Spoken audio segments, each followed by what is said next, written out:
আসসালামু আলাইকুম, বিসমিল্লাহির রহমানির রহিম। আজকে সূচক ও লগারিদম চতুর্থ অধ্যায় জাস্ট এমনভাবে পড়াই দেবো, ইনশাল্লাহ তুমি এই অধ্যায় একদম ফুললি কমপ্লিট করতে পারবা। জাস্ট কিছু ট্রিক্স দেখো। সূচক ও লগারিদম। সূচক আমরা প্রথম কি 4.1 হইলো তোমার এই সূচক নিয়ে আলোচনা, পরবর্তী অনুশীলনীগুলোতে লগারিদম আছে। আজকে তোমার সূচক। সূচক কি? সূচক হইলো তোমার সূচক, এটার হইলো তোমার কি পাওয়ার। পাওয়ার মানে কি? ধরো আমি 5-এর উপরে ধরো এইখানে 3 লিখলাম, এই যে 3কেই বলা হয় তোমার কি সূচক।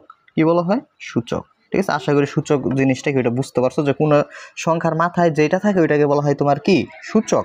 5-এর উপরে 3 আছে মানে এই 3 হলো কি সূচক বা পাওয়ার। এখন তোমার সূচকের কাজটা কি? সূচক এর কাজ হলো তোমার যে কোন একটা সংখ্যাকে সহজেই তোমার কি করা যায়, প্রকাশ করা যায়, সহজেই গণনা করার জন্য, অর্থাৎ গণনা সহজ করার জন্য এই সূচক ব্যবহার করা হয়। সো অর্থাৎ গাণিতিক সমস্যার সমাধান কি হয়? সহজ হয়। তাহলে এই অধ্যায়ের এই সূচকের যে সূত্রগুলো আছে এইগুলো আমি প্রথমে তোমাদেরকে একটু দেখাই দিই। আর এই সূত্রগুলার কিন্তু তোমার পোস্ট দেখতে পারবা বিদ্যুৎ একাডেমি ফেসবুক পেজে, কিন্তু ভাইয়া সূত্রগুলো নিয়মিত পোস্ট করি। জাস্ট ওই পেজের লিঙ্ক এই ভিডিও ডিসক্রিপশন বক্সে দেওয়া থাকবে, তোমরা ওই পেজে যুক্ত হলেই সূত্রগুলো কিন্তু দেখতে পারবা। এখন দেখো আমি সূত্রগুলো বুঝাই। সূত্র এক নাম্বার যে সূত্রটা তোমার এরকম যদি থাকে a to the power m into a to the power n, মানে তোমার বেদ যদি একই হয়, দেখো এইখানেও a এইখানেও কি a, আর এই এর পাওয়ার হইল m, এই এর পাওয়ার হইল n, মানে পাওয়ার এরকম যদি তোমার ভিন্ন থাকে এরকম, তাহলে আর কি পাওয়ার ভিন্ন ঠিক আছে, কিন্তু বেদ যদি একই হয়। এই তোমার দেখো, তোমার ধরো 5-এর মাথায় এখানে আমি 2 লিখলাম, এই 5কে বলা হয় তোমার কি বেস, 5কে বলা হয় কি বেস। আর এই যে 2কে বলা হয় কি পাওয়ার, 2কে কি বলা হয়? পাওয়ার। আর বাংলায় বলে হইল ভিত্তি, 5কে বলে কি ভিত্তি, আর এই 2কে বলে কি সূচক। আশা করি চিন্তা করছো। তার মানে এখানে বেজ হইল এ, এইখানেও এ। তোমার বেজ যদি একই হয় তাহলে পাওয়ারগুলা কি হয়? সূচকের ক্ষেত্রে কি হয়? যোগ হয়। একটা বেস লিখতে হয়, পাওয়ারগুলো যোগ হয়, যে m যোগ n, মানে বেস গুণ অবস্থায় থাকলে একটা লিখতে হয়, একই বেস গুণ অবস্থায় থাকলেও একটা লিখতে হয়, পাওয়ারগুলো যোগ হয় m যোগ n। এর মানে কি? আমি একটা উদাহরণ দিয়ে বুঝাই।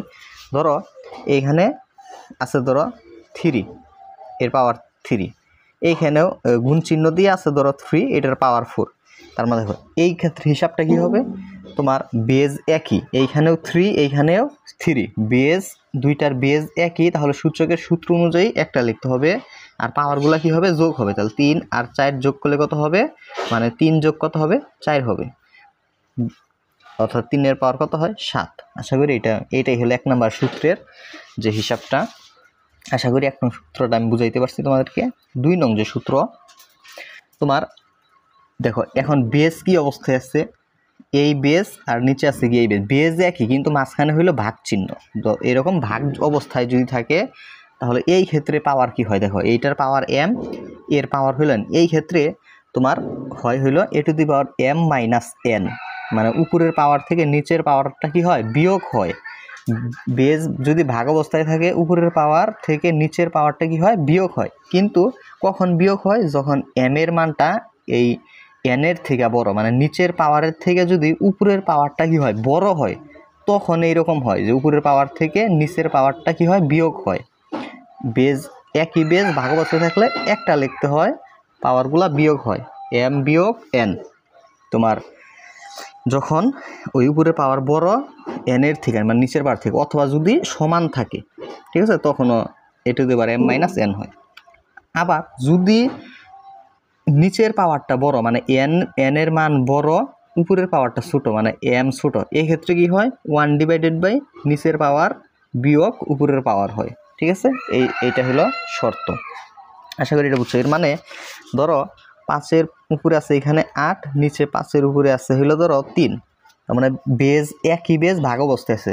তোমার সূত্র অনুযায়ী একটা লিখতে হবে, পাওয়ারগুলো কি হবে? বিয়োগ হবে। উপরের পাওয়ার বিয়োগ নিচের পাওয়ার, কখন? যখন উপরের পাওয়ারটা বড়, তখন। এক্ষেত্রে মানে 5-এর, তাহলে হিসেব করলে হয় কত? 5-এর পাওয়ার কত হয়? 8 থেকে 3 বাদ দিলে 5, 5 to 5। কিন্তু ধরো এইরকম আছে যে উপরের পাওয়ারটা বড়, নিচের পাওয়ারটা কি? নিচের পাওয়ারটা বড়, উপরের পাওয়ারটা ছোট। এই ক্ষেত্রে কি হয়? এই ক্ষেত্রে 1 ডিভাইডেড বাই নিচের পাওয়ার বিয়োগ উপরের পাওয়ার। আশা করি বুঝছো। এই ক্ষেত্রে কি যখন এই নিচের পাওয়ারটা বড়, তার মানে 1/কি 5 - 3 5^5। আশা করি এটা বুঝাইতে পারছি। দ্বিতীয় সূত্রটা। 3 নম্বর সূত্র, তোমার এ বি এর উপর পাওয়ার কি আছে n, এই এর সাথে বি কি অবস্থায় আছে, গুণ অবস্থায়, আর এই ব্র্যাকেটের উপরে পাওয়ার আছে n, তার মানে এই ব্র্যাকেটের উপরের পাওয়ারটা দুইটার উপরে দেওয়া যায়, এর উপরেও দেওয়া যায়, বি এর উপরেও কি দেওয়া যায়, দেওয়া যায়। ঠিক আছে, মানে ব্র্যাকেটের উপর কোনো পাওয়ার থাকলে ওইটা দুইটার উপরে দেওয়া যায়। মানে ধরো এরকম আছে যে 5 × 10, এর উপর পাওয়ার আছে 3, তার মানে তুমি এই 3 পাওয়ারটা তুমি 5-এর উপরেও দিতে পারবা, এই 10-এর উপরেও দিতে পারবা। ঠিক আছে, এইটাই হলো হিসাব, এই হলো সূত্র। আর যদি এরকম ভাগ অবস্থায় থাকে, তোমার এ ভাগ কত আছে বি, এর উপর পাওয়ার আছে ধরো m, তার মানে কি করবা, এইখানে n দিয়ে দিচ্ছি, আচ্ছা আমরা m দিলাম, তার মানে এই এর পাওয়ার কি m, তাহলে m হইল এর উপরেও দেওয়া যায়, m বি এর উপরেও আছে।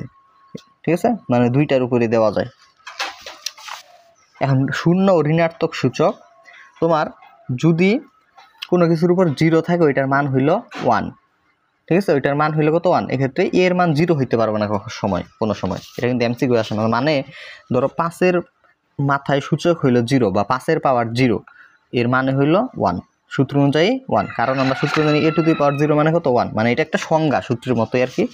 আর এইটা ঋণাত্মক সূচক, কোনো কিছুর উপর যদি সূচক মানে পাওয়ারটা ঋণাত্মক থাকে, যেমন এর পাওয়ার আছে -n, মানে এ ইনভার্স n, এইরকম যদি থাকলে ওইটা 1/, ওইটা লেখা যায়। যেমন ধরো এর পাওয়ার কত -n, এন সমান হলো 1/a⁴n, ওইটা 1 এর নিচে লেখা যায়, ওই ঋণাত্মক চিহ্নটা বাদ দিয়ে ওইটা 1 এর নিচে লিখবো এইটুকু। মানে 5-এর পাওয়ার -3, মানে এইভাবে লিখতে পারো 1/5^3, জাস্ট ঋণাত্মক চিহ্নটা বাদ দিয়ে 1 এর নিচে ওইটুকু লিখবা। এটাই হলো সূত্র। এই ছিল সূত্রের আলোচনা। এখন আমরা অনুশীলনীর অঙ্ক করব। দেখো 1 নাম্বার কি বলছে, সরল করো। সরল মানে এই রাশি, সরল মানে কি করা, সংক্ষিপ্ত করা, এটা মনে রাখবা। জাস্ট এই রাশিটাকে আমরা হিসাব করে একদম মানে হিসাব করব আর কি। দেখো একদম ইজি। প্রথমে কি দেওয়া আছে, তোমার যেটা দেওয়া আছে এইটা আমি আগে উঠে নেই, তারপর এটা সরলটা করছি।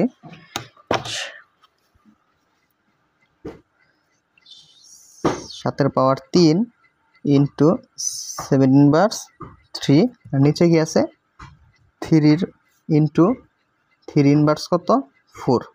ঠিক আছে, এইরকম আছে।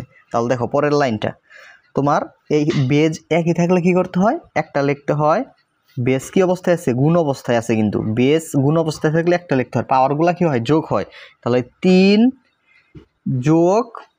যোগ চিহ্ন দিয়ে যদি -3 লেখো, তার মানে ওইখানে ওই প্লাস আর মাইনাসে কিন্তু মাইনাস হয়ে যাবে, -3। তার মানে এই 3-এর সাথে -3টা কি করলাম, যোগ করলাম। আর এইখানেও দেখো বেজ একই, তাহলে একটা লিখবা। পাওয়ারগুলা কি হয়, যোগ হয়। এইখানে পাওয়ার নাই মানে কত আছে, 1 আছে, তাহলে 1 যোগ হইল এই -4। তুমি যোগ চিহ্ন দিয়ে যদি -4 লেখো, তাহলে দেখবা যে প্লাস মাইনাসে ওই -4ই হয়। এই জন্য আমি একবার লিখে দিলাম -4। তারপরে কি করতে হবে, তাহলে 7-এর পাওয়ার দেখো, 7-এর পাওয়ার কত হয়, 3 থেকে 3 বিয়োগ করলে 0 হয়ে যায়, 0। আর এখানে 3 1 - 4, তুমি যদি না বুঝো জাস্ট ক্যালকুলেটর চলো, 1 - 4 মানে হলো -3। কোনো কিছুর উপর পাওয়ার 0 থাকলে এটার মান কত 1, তাহলে 7-এর উপর 0 মানে 1। আর 3 মানে যে ঋণাত্মক যে হিসাবটা, তোমার ঋণাত্মক থাকলে কি করতে হয়, ওইটা 1 এর নিচে লেখা যায়। তাহলে 1/3^3। তাহলে দেখো এই যে 1 লিখলাম, ভাগ চিহ্ন এখানে গুণ চিহ্ন দেওয়া যায়, তোমার নিচের ভগ্নাংশ উল্টে যায়, 3^3 গেল উপরে, এই 1 আসলো এটার নিচে। তাহলে তোমার এই ভাগ চিহ্নের নিচের 1 কি দেওয়া যায়, বাদ দেওয়া যায়। তাহলে 1 এর সাথে এটা গুণ করলে এটাই হবে। তাহলে 3^3 মানে কত, 3-এর পাওয়ার 3। 3-এর পাওয়ার 3 মানে 3 গুণ করতে হবে কয়টা, 3টা। পাওয়ার যত ওইটা ততটা গুণ করতে হয়। 3-এর পাওয়ার 3 মানে এই 3 গুণ করতে হবে 3টা। 3 3 এই 2টা গুণ করলে হয় 9, আর 9-এর সাথে 3 গুণ করলে কত হয়, 27। তার মানে 3-এর পাওয়ার 3 মানে কত, 27। এটাই হলো কি অ্যান্সার। প্রিয় শিক্ষার্থীরা, তোমরা যারা গণিতের, তোমাদের পরীক্ষায় কিন্তু এমসিকিউ আসে, বেশিরভাগ স্টুডেন্ট এমসিকিউতে কিন্তু কি করে, এমসিকিউতে ফেল করে। আমি দেখছি অনেক স্টুডেন্ট, আমার 3-4 বছরের অভিজ্ঞতা থেকে আমি বলতেছি যে অনেক স্টুডেন্ট এমসিকিউতে ফেল করে। ঠিক আছে, মানে আমার 4 বছর না আসলেও আমি অনেক দিন ধরে এই মানে এই তোমাদের অনেক স্টুডেন্টকে টিউশনি করাইছি, অনলাইনে অনেক দিন ধরে পড়াচ্ছি, যাই মিনিমাম 5 বছর উপরে হয়ে গেছে আর কি, জাস্ট পড়াচ্ছি। ওইখানের অভিজ্ঞতা থেকে বলছে যে এমসিকিউতে পোলাপান এতটাই খারাপ, আমি কি বলবো, যে এমসিকিউ আসলে সময় পাওয়া যায় না। মানে তোমাদের আগের বেস্ট ওদের এমসিকিউ আসতো 30টা করে, এমসিকিউ আসতো 30টার জন্য 30 মিনিট বরাদ্দ ছিল। ঠিক আছে, চোখের পলকে তোমার 30 মিনিট চলে যায়। ঠিক আছে, এই জন্য তোমার এমসিকিউ কিন্তু অনেক প্র্যাকটিস করতে হবে এই এমসিকিউতে ভালো করার জন্য।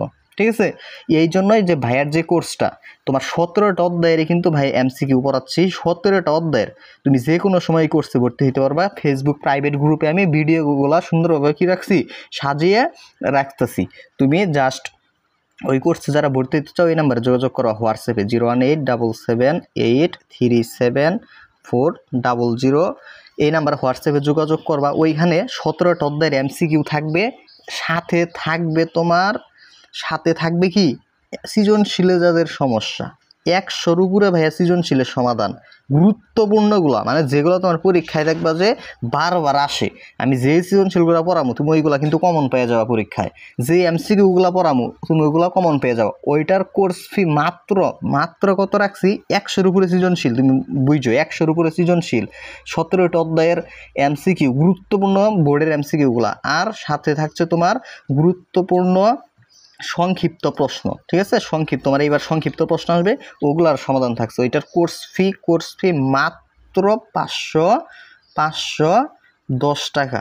জাস্ট যারা ভর্তি হবা জাস্ট এই নাম্বার যোগাযোগ করবা, 01877837400। তুমি যে কোনো সময় এই ভিডিওটা যে কোনো সময় দেখবা, তখনই তুমি ভর্তি হইতে পারবা। কারণ ক্লাসগুলো কিন্তু লাইভ ক্লাস না, recorded video class, recorded video class. ঠিক আছে, ভিডিও ক্লাস তুমি যখন ভর্তি হবা তখনই কিন্তু ক্লাসগুলা পেয়ে যাবা। ধন্যবাদ সকলকে। 2 নং অঙ্কটা বলছে, এটার কি করতে বলছে, সরল করো এটা বলছে। তাহলে এটাকে এই কিউব রুট যদি আমরা উঠিয়ে দেই তাহলে এরকম হয়, কিউব রুট উঠাইলে পাওয়ার হয় 1/3। আবার এই কিউব রুট যদি 7-এর উপর থেকে উঠিয়ে দিই তাহলে 7-এর পাওয়ার হয় 1/3। এই 7-এর উপর থেকে রুটটা যদি আমরা উঠিয়ে দিই তাহলে 7-এর হয় হাফ হয়। ঠিক আছে, মানে এই রুট লেখা যায় হাফ, মানে শুধু রুট পরিবর্তন করে পাওয়ার দেওয়া যায় হাফ, কিউব রুট পরিবর্তন করে পাওয়ার 1/3, 4 রুট পরিবর্তন করে হয় 1/4, রুটের উপর n থাকলে হয় 1/n। আশা করি এটা বুঝছো, মানে কোনো কিছুর উপর যে কিউব রুট থাকবে এটা না দিয়ে তুমি ওইটার পাওয়ার দিতে পারবা হইলো 1/3। কিউব রুট না লিখে তুমি লিখতে পারো 1/3, রুট না লিখে তুমি 7-এর পাওয়ার লিখতে পারো 1/2। এখন একটা জিনিস দেখো, এই পাওয়ারে কি হয়, গুণ হয়। আমি তারপরের লাইন হিসাবটা করতেছি। তাহলে এই 1/3 সাথে 2 গুণ করলে হয় 2/3 ইন্টু 7-এর পাওয়ার 1/3, লাইন কত আছে 7-এর পাওয়ার হাফ। তোমার এই বেস এই দুইটা বেস গুণ অবস্থায়, তাহলে 3টা বেজের পরিবর্তে একটা লেখা যায়। এই 2টা বেস গুণ অবস্থায় তাহলে এই 2টার পাওয়ার হবে যোগ, তাহলে 2/3 প্লাস 1/3। এই বেসটা ভাগ চিহ্নের নিচে আছে, তার মানে এই বেসটা হবে কি বিয়োগ 1/2।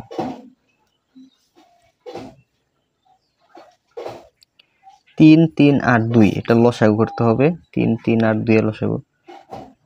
এখানে এমন কিছু লিখবা যাতে এখানে কার কমপক্ষে 2টাকে ভাগ যায়, তাহলে 3 লিখলে 3 দিয়ে 3কে ভাগ করে 3 দিয়ে 3কে ভাগ করলে 3 দিয়ে এটাকে ভাগ যায়, এখানে এমন কিছু লিখবা যাতে এই 2টাকে ভাগ যায় এরকম আর নাই, মানে 1 ছাড়া অন্য কিছু নাই। তাহলে এই পর্যন্ত শেষ, এগুলো গুণ করে দিবা, 3 অক্ষে 3, 3 অক্ষে 3, 3 দুগুণে 6, তাহলে এই 4টা গুণ করলে হয় 6, তাহলে লসাগু 6। এই 3 দিয়ে এই 6কে ভাগ করলে হয় 2, 2 এর সাথে উপরের 2 গুণ করলে হয় 4, মানে এই নিচেরটাকে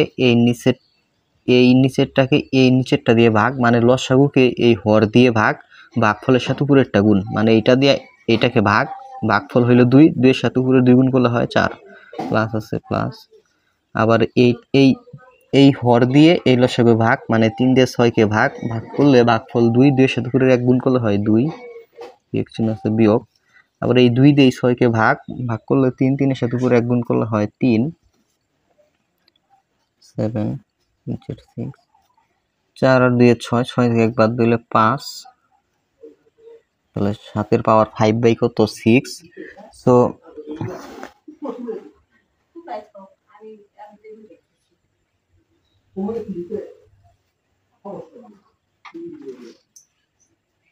সরি, এটা 2 দিয়ে 6কে ভাগ করলে হয় 3, 3 সাথে 1 গুণ করলে হয় 3।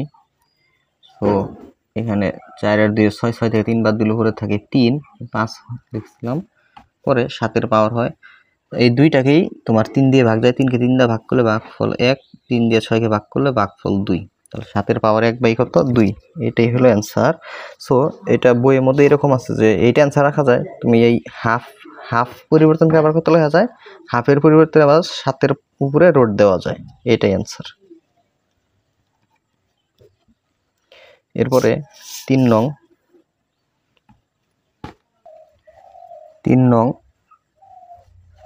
2 ইনভার্স 1 প্লাস 5 ইনভার্স 1, এরপরে inverse 1।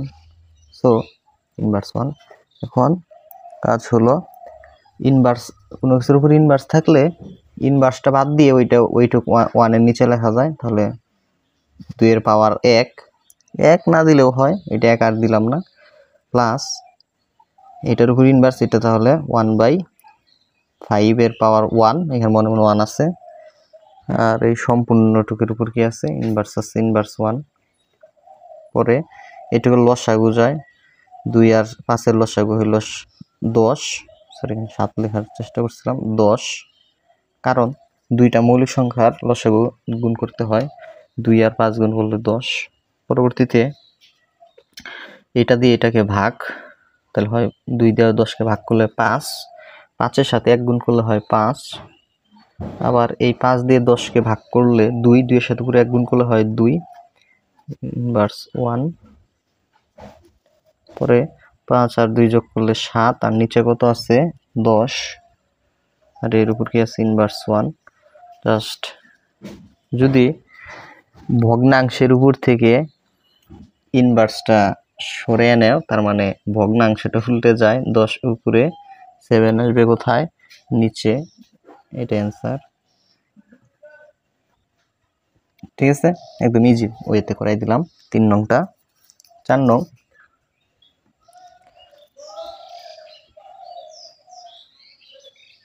2a inverse 1 plus 3b inverse 1 এর উপর ইনভার্স 1। সো এখানে 2 আছে, 2 এর উপর ইনভার্স আছে, তার মানে 1 এর নিচে লেখা যায় এইটুক, 1/a লেখা যায় ইনটু দিয়ে,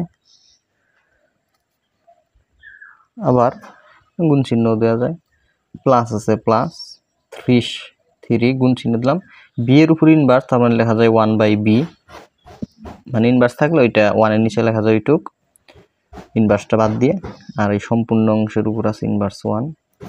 পরবর্তীতে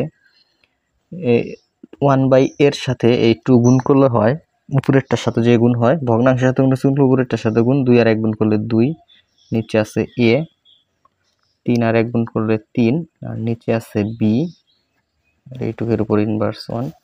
পরে এইটুকের লসাগু যদি নেই, তাহলে ab লসাগু, আবার a দিয়ে ab কে ভাগ করলে a কাটা থাকে b, এর সাথে 2 গুণ করলে হয় 2b, প্লাস b দিয়ে ab কে ভাগ করলে b কাটা থাকে এর সাথে 3 গুণ করলে হয় 3a, এইটুকের উপর ইনভার্স 1। ইনভার্সটা তুলে দিলে ভগ্নাংশ উল্টে যায়, ab উপরে আর এই অংশটা আসে নিচে, 2b প্লাস 3a, এটাই হলো অ্যান্সার। প্রিয় শিক্ষার্থীরা, তোমাদের এ প্লাস টার্গেট, যাদের গণিতে এ প্লাস পাওয়া, তোমরা এই কোর্সটা করতে পারো। তোমার সিকিউ এক কোর্সেই সিকিউ গুরুত্বপূর্ণ সিকিউ, 17টি অধ্যায়ের গুরুত্বপূর্ণ এমসিকিউ প্লাস SQ মানে শর্ট কোশ্চেন, গুরুত্বপূর্ণ শর্ট কোশ্চেনগুলা এই কোর্সে পাবা। তোমার একটা কোর্সেই আমি বলি তুমি কিভাবে A+ পাবা। তুমি একটু চিন্তা করো যে তোমার A+ টার্গেট যাদের গণিতে A+ পাওয়া বা টার্গেট যাদের গণিতে ভালো মার্ক পাওয়া কিভাবে পাবা। তোমার প্রথমে অনুশীলনীর অঙ্কগুলা করতে হবে। অনুশীলনীর অঙ্ক তুমি অনুশীলনীর অঙ্কগুলা সুন্দরভাবে পেয়ে যাবা। আমার ইউটিউব চ্যানেলে তো আছেই, তাছাড়া আর অন্য ইউটিউব চ্যানেল আছে যাদের ওই চ্যানেল অনুশীলনী অঙ্ক পাবা। অনুশীলনী অঙ্কগুলা সুন্দরভাবে ধরো তৃতীয় অধ্যায় তুমি কমপ্লিট দিতে চাও, তৃতীয় অধ্যায় অথবা ধরো চতুর্থ অধ্যায় তুমি কমপ্লিট দিবা। ধরো এই অধ্যায়ের অঙ্কগুলা তুমি অনুশীলনী অঙ্কগুলা ধরো আমার চ্যানেল থেকে দেখলা। দেখার পরে কি করবা, এই চতুর্থ অধ্যায়ের যে বোর্ডে যেগুলো আসছিল তোমার সিকিউ মানে সৃজনশীল, সিকিউ মানে কি সৃজনশীল, যে সৃজনশীল আসছিল এই সৃজনশীল তুমি এই অধ্যায় থেকে গুরুত্বপূর্ণ যেগুলা ওই সৃজনশীলগুলা কমপ্লিট করবা, MCQগুলা কমপ্লিট করবা, আর শর্ট কোশ্চেনগুলা কমপ্লিট করবা। আর আমার যে কোর্সটাতে কিন্তু ভাইয়া গুরুত্বপূর্ণ সৃজনশীলগুলা ভাইয়া পড়াবো বা পড়াচ্ছি, MCQগুলা পড়াচ্ছি, আর শর্ট কোশ্চেনগুলা পড়াচ্ছি। ক্লাসগুলা রেকর্ডেড আকারে, recorded class, recorded video class. মানে ভাইয়া ওই ফেসবুক প্রাইভেট গ্রুপে কী করি, প্রতিটা অধ্যায়ের সিকিউ MCQ SQগুলো কী করছি, আপলোড করছি ওই গ্রুপে। জাস্ট ওই একটা কোর্স যদি তুমি করো তো তোমার এগুলা কিন্তু তুমি এই সিকিউ MCQ SQ এর একদম বস হয়ে যাবে। আর ওগুলাই কিন্তু পরীক্ষায় আসবে। ওইটার কোর্স ফি মাত্র 510 টাকা, ঠিক আছে। 510 টাকা যারা ভর্তি হয় এই নাম্বারে যোগাযোগ করতে পারো 01877873400। জাস্ট যারা তুমি যে কোনো সময় এই ভিডিওটা দেখলে ওই কোর্সে ভর্তি হইতে পারবা, কারণ ক্লাসগুলো recorded class, recorded video class কিন্তু, ঠিক আছে। তুমি একদম বস হয়ে যাবা। এইভাবে যদি তুমি একটা অধ্যায় কমপ্লিট করো দেখবা যে তুমি 100% গণিতে A+ পাবা। প্রথমে অনুশীলনীর অঙ্কগুলো কমপ্লিট করবা, তারপরে ওই অনুশীলনীর অর্থাৎ ওই অধ্যায়ের ধরো চতুর্থ অধ্যায়ে কয়টা অনুশীলনী আছে, 3টা অনুশীলনী আছে, 3টা অনুশীলনী কমপ্লিট করার পরে তুমি জাস্ট এই কোর্সের ক্লাসগুলা করবা। তাহলে দেখবা যে 100% তুমি একদম A+ পাওয়ার জন্য প্রস্তুত হয়ে যাবা, ঠিক আছে। কোর্স ফি মাত্র 510 টাকা। ধন্যবাদ সকলকে।